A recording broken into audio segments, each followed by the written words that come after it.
শুরুতে যে খবরের দিকে চোখ রাখবো, রাজ্যের সমস্ত বাণিজ্যিক চার চাকা গাড়িতে আজ থেকে ভেহিকল লোকেশন ট্র্যাকিং ডিভাইস ব্যবস্থা চালু করা হচ্ছে। মুখ্যমন্ত্রী মমতা বন্দ্যোপাধ্যায় আজ এর উদ্বোধন করবেন।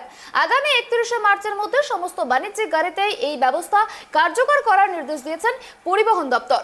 এই নতুন প্রযুক্তি সহায়ক ব্যবস্থাকে স্বাগত জানালেও উপযুক্ত পরিকাঠামো না থাকায় এই বিষয়ে বেসরকারি বাস মালিক সংগঠনগুলি সমস্যায় পড়ছে।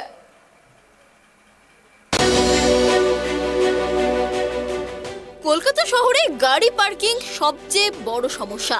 গাড়ি নিয়ে বেরিয়ে পার্কিং করা নিয়ে অনেক সময় হেনস্থা হতে হয় সাধারণ মানুষকে।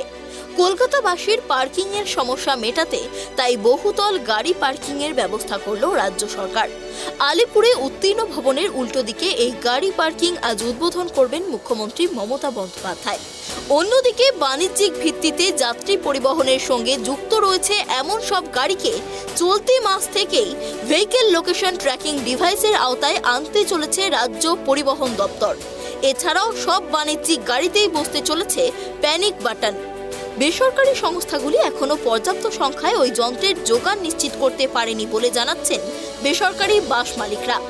বেসরকারি পরিবহন সংগঠন সূত্রে জানানো হয়েছে 8 থেকে 10,000 টাকা খরচ করে ওই যন্ত্র বসানোয় আপত্তি রয়েছে বেসরকারি বাস, মিনিবাস, ট্যাক্সি, অ্যাপ ক্যাব সংগঠনের।